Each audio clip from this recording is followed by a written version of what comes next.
Human Restoration provides educational and entertainment content only. We are not a medical practice or licensed treatment facility. We are a lifestyle coaching and educational platform that critiques legacy treatment systems and explores alternative approaches to wellness and restoration. This is not medical advice. We do not diagnose, prescribe, or provide licensed therapy services. If you're currently in treatment or taking medications, consult your healthcare providers before making any changes. Our content challenges conventional mental health, behavioral health, and addiction treatment approaches because after 50-plus years, these systems maintain 70 to 90% recidivism rates. We present documented research and alternative perspectives for your consideration. You are responsible for your own health decisions. We empower you to research, evaluate, and choose what's best for your well-being. This content is protected as educational material under First Amendment rights.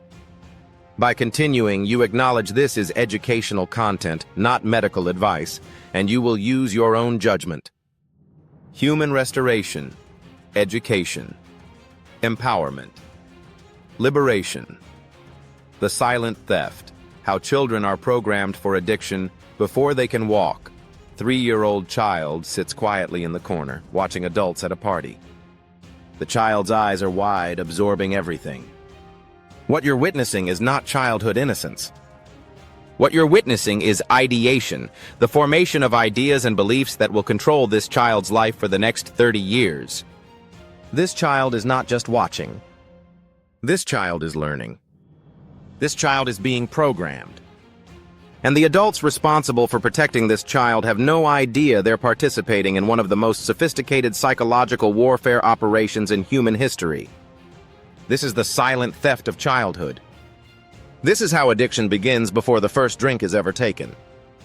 Let's be precise about what's happening in this child's developing brain. Observational learning. The child's mirror neurons are firing, creating neural pathways that will later drive imitative behavior. They're not just seeing, they're encoding. Emotional association. The amygdala is linking substances with positive emotions: joy, laughter, belonging, power. These associations become hardwired before the child can even speak in full sentences. Cognitive imprinting. The prefrontal cortex, still developing, is creating templates for normal adult behavior. What they see repeatedly becomes their definition of maturity, success, and social acceptance. Value formation.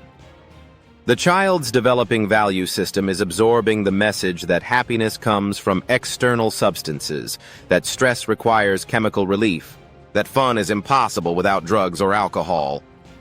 But here's the crucial point. This isn't accidental. This programming serves specific interests. While parents think they're just having fun, they're actually participating in a carefully orchestrated campaign designed to create the next generation of customers for the addiction. The media programming. Movies consistently portray substance use as glamorous, rebellious, and socially essential. Television shows normalize drinking as the solution to stress, celebration, and social awkwardness. Music videos associate drugs and alcohol with success, sexuality, and power. Social media algorithms promote party culture as lifestyle aspiration, the subliminal advertising. Alcohol companies spend $2 billion annually on advertising that specifically targets developing brains. Product placement in family-friendly content exposes children to substance or addictive messaging 40 to 60 times per day, or 40 to 60 times per hour on network, TV color psychology, music, and emotional triggers specifically designed to appeal to adolescent psychology. Branded merchandise turns children into walking advertisements for substances they can't legally consume. The normalization strategy. Mommy wine culture makes maternal drinking appear responsible and relatable. Craft beer appreciation reframes alcoholism as sophistication. Cannabis wellness positions drug use as health-conscious behavior. Social drinking creates the illusion that consumption is about connection rather than dependency.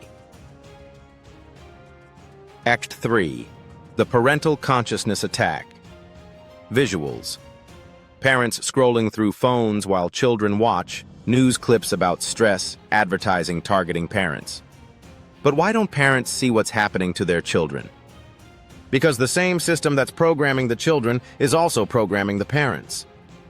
The parental distraction, social media algorithms designed to create addictive scrolling behaviors in adults, news cycles engineered to create chronic stress and anxiety, economic pressures that demand both parents' work, reducing supervision time, educational systems that fail to teach media literacy or child development, the normalization of parental numbing, wine culture marketed specifically to overwhelmed mothers, beer advertising that positions drinking as deserved relaxation for working fathers, pharmaceutical marketing that promotes chemical solutions to parenting stress, cultural messaging that parenting requires chemical coping mechanisms, the expert deception, medical professionals who minimize the impact of parental substance use on children, educational institutions that ignore environmental programming in favor of genetic theories, parenting experts who normalize substance use as adult prerogative,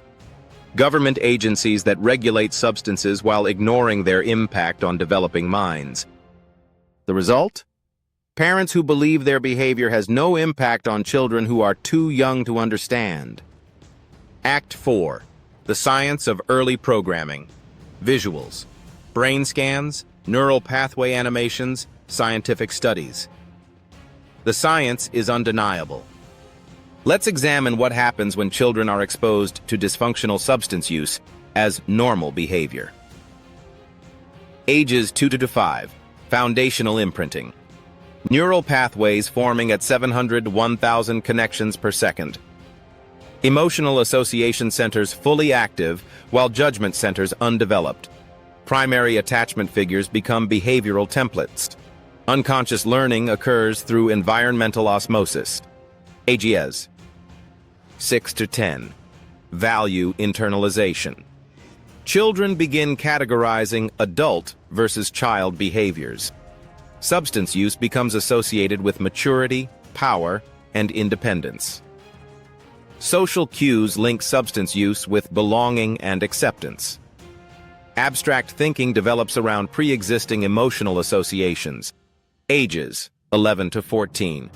Identity formation. Adolescent brain seeks identity markers observed in childhood. Substance experimentation feels like natural progression toward adulthood. Peer groups reinforce early programming through shared cultural references. Risk-taking behavior increases while impulse control remains underdeveloped. Ages 15 to 18. Behavioral activation. Early programming becomes active behavior patterns. Stress response systems default to substance-based coping mechanisms. Social anxiety drives substance use as learned socialization tool. Identity becomes intertwined with substances observed in early childhood. Act 5. The cultural grooming system. Visuals. Timeline showing progression from childhood observation to adult addiction. What we're describing is not accidental exposure. This is systematic grooming, the deliberate conditioning of children to become adult consumers of substances that generate massive profits. The grooming phases. Phase 1. Normalization. Ages 2 to 8. Exposure to substance use as routine. Adult behavior. Association of substances with positive emotions and experiences. Introduction of substance-related imagery, music, and cultural references. Phase 2. Romanticization. Ages 9 to 14. Media exposure that portrays substances as essential for fun, romance, success. Peer culture that views substance experimentation as maturity marker. Educational messaging that focuses on safety rather than questioning necessity. Phase 3. Initiation. Ages 15 to 21. Social pressure to participate in substance-based activities. Rite of passage messaging around drinking and drug use. Economic incentives through pricing and availability, targeting young adults. Phase 4. Dependency creation. Ages 22 plus. Life stressors that trigger substance-based coping mechanisms learned in childhood. Social environments that require substance use for participation. Economic systems that profit from chronic substance dependency. Act 6. The neuroscience of impossible recovery. Visuals. Brain scans showing addiction pathways. Statistics on treatment failures. Now you understand why traditional recovery has a 70 to 90% failure rate. It's not treating addiction, it's treating the symptoms of 30 years of cultural programming. The neurological reality. Neural pathways formed in childhood are deeper and more resistant to change. Emotional associations created before age 7 bypass rational thinking centers. Identity formation around substances makes sobriety feel like personality death. Social programming makes substance-free living appear abnormal and isolated. The cultural reinforcement. Every advertisement, movie, and social gathering reinforces childhood programming. Recovery communities often focus on managing addiction rather than eliminating its cultural causes. Treatment systems ignore environmental programming while focusing on individual pathology. Relapse becomes inevitable when returning to the same cultural environment that created the addiction. The family system trap. Family members who enabled childhood programming continue the same behaviors. Holiday gatherings, celebrations, and social events revolve around substance use. Parents who created the original programming cannot recognize their role in maintaining it. Children who try to break free face rejection from family systems invested in Addiction Normalization Act. 7. The intergenerational transmission. Visuals. Multiple generations at family gatherings, children watching their parents repeat patterns. This is how addiction becomes hereditary. Not through genes, but through generational programming that each family passes to the next. The transmission cycle. Grandparents normalize substance use as stress relief and social lubricant. Parents internalize these patterns and repeat them with their own children. Children observe and encode the same programming their parents received. The cycle continues with each generation believing they're making individual choices. The family system. Protection. Family members who question substance use are labeled as judgmental or no fun. Sobriety is treated as rejection of family values and traditions. Recovery attempts are subtly undermined through guilt, shame, and social pressure. The family system requires addiction to maintain its dysfunctional equilibrium, the cultural reinforcement. Media consistently portrays sober people as boring, uptight, or damaged. Social systems revolve around substance-based activities and bonding. Economic structures profit from intergenerational addiction transmission.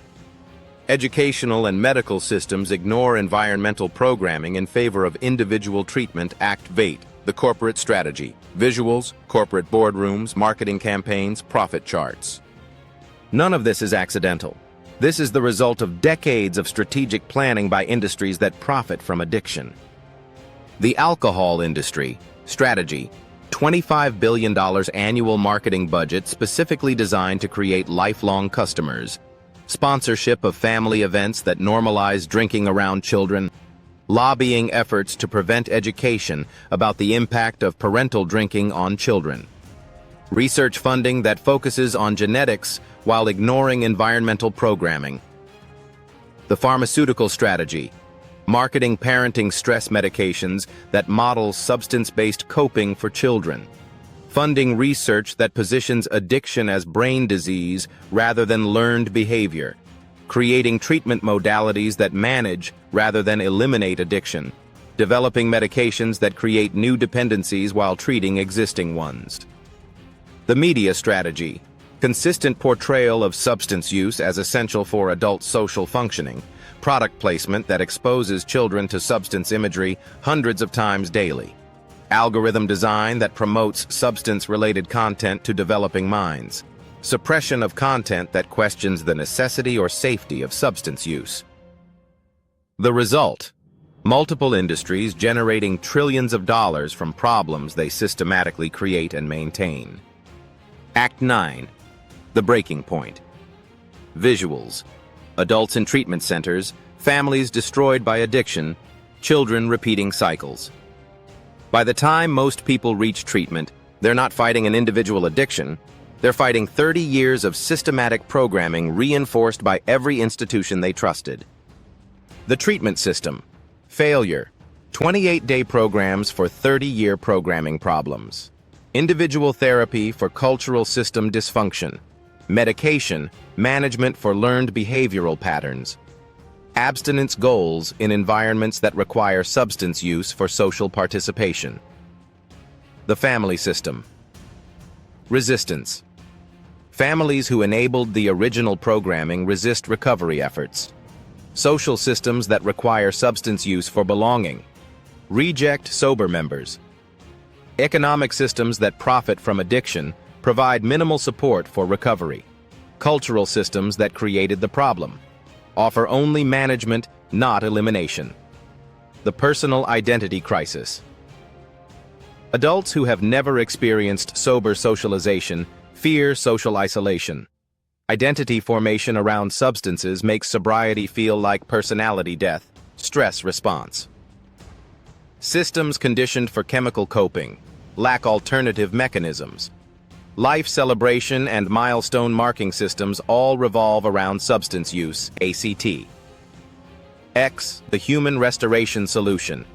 Visuals, children playing in substance-free environments, families engaging in healthy activities. But there is another way. There has always been another way. And now we have the scientific understanding to implement it. Environmental detoxification. Recognition that addiction is primarily an environmental disease. Systematic removal of substance-related programming from family systems. Creation of alternative social structures that don't revolve around substance use. Education about media manipulation and cultural programming techniques. Neural pathway. Reconstruction. Evidence-based methods for rewiring neural pathways formed in childhood trauma processing techniques that address the emotional associations created through early programming. Identity reconstruction that separates authentic self from substance-based personality. Stress response retraining using natural neurochemical regulation methods. Family system transformation. Recognition that addiction affects entire family systems, not just individuals.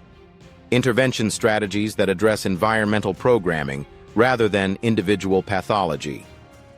Support systems for families who choose to break intergenerational addiction cycles. Alternative celebration and socialization models that strengthen rather than weaken family bonds. Cultural resistance strategies. Media literacy education that reveals manipulation techniques used by addiction industries. Community building that provides social alternatives to substance-based activities. Economic alternatives that don't profit from human suffering and dysfunction. Political advocacy that prioritizes child protection over corporate profits. Closing sequence. Visuals. Return to the opening scene. The child watching adults at the party, but now we see it through new eyes. Look at this child again. Now you know what you're really seeing. You're seeing a developing human being whose neural pathways are being shaped by forces they cannot understand, influenced by industries that profit from their future suffering, in an environment designed to create addiction before they take their first drink. This child is not learning to have fun. This child is learning that fun requires substances. This child is not learning to socialize. This child is learning that social connection requires chemical facilitation. This child is not learning to cope with stress. This child is learning that stress requires external chemical relief. This child is not learning to celebrate life. This child is learning that celebration requires substances. And the adults who love this child have no idea they're programming their beloved child for 30 years of suffering. But now you know. The question is, what will you do with this knowledge? Will you continue participating in the systematic programming of children for corporate profit? Or will you join the human restoration movement and help create environments where children can develop naturally, without chemical manipulation? The choice is yours. But the child is watching, and learning, and becoming. What do you want them to become? This is human restoration. This is the end of innocent participation in systematic child programming. This is the beginning of conscious protection of developing minds. The revolution begins with what children see. Make sure they see something worth becoming. Call to action. If this video opened your eyes to the systematic programming of children, share it with every parent you know. If you're ready to break the cycle in your own family, join the human restoration community. If you're a professional who works with families, learn the tools to address environmental programming, not just individual symptoms. The children are watching. What will you show them? Subscribe to Human Restoration. Like this video. Share this truth. Because the next generation's freedom depends on today's awareness.